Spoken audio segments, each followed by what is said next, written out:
বৈশাখের শেষেও শীতের আমেজ পঞ্চগড়ে। সন্ধ্যা থেকে সকাল ৮টা অবধি থাকছে কুয়াশা। আরও জানাতে যুক্ত হচ্ছেন সহকর্মী রাশিদুজ্জামান বাবু। বাবু, পুরো দেশ যখন গরমে কাবু, পঞ্চগড়ে কিন্তু এর চিত্রটা পুরোটাই উল্টো। কি বলছে আসলে আবহাওয়া অফিসের কারণ কি বলছে আমাদের জানাবেন।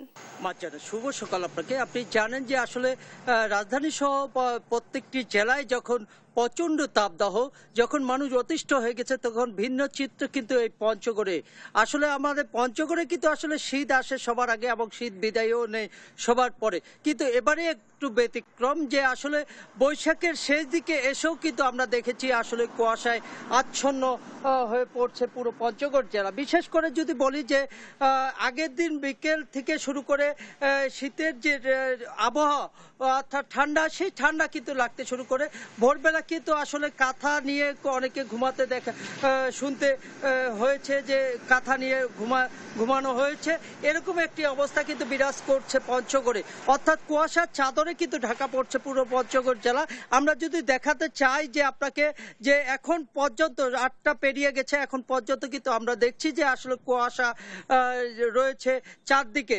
অর্থাৎ আবহাওয়া অফিসের সাথে আমরা কথা বলেছি, আবহাওয়া অফিস বলছে যে বায়ুমণ্ডলে বাতাসের আর্দ্রতা কমে যাওয়ায় এবং বায়ুমণ্ডলে বাতাসের আর্দ্রতা কমে যাওয়ায় এবং ধূলিকণা বেড়ে যাওয়ায় কিন্তু আসলে এই কুয়াশা বেড়ে যাচ্ছে পঞ্চগড়ে।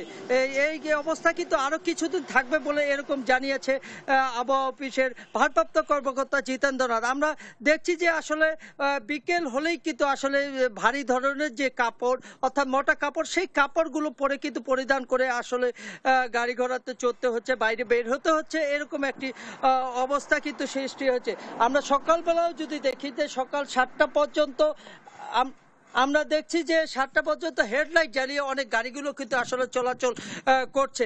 আসলে আবহাওয়ার এই বৈরিতায় কিন্তু হাসপাতালগুলোতে আমরা দেখছি যে রোগীর সংখ্যা, শীতজনিত যে রোগ, সেই রোগের মতোই কিন্তু এখন কিন্তু রোগের প্রাদুর্ভাব কিন্তু বেড়ে গেছে বলে এরকম আমরা দেখতে পাচ্ছি হাসপাতালগুলোতে। অর্থাৎ হাসপাতালের যে শয্যা রয়েছে সেই শয্যাগুলো বাদেই কিন্তু আসলে বারান্দায় কিন্তু অনেকে চিকিৎসা নিচ্ছেন এই আবহাওয়াজনিত কারণে।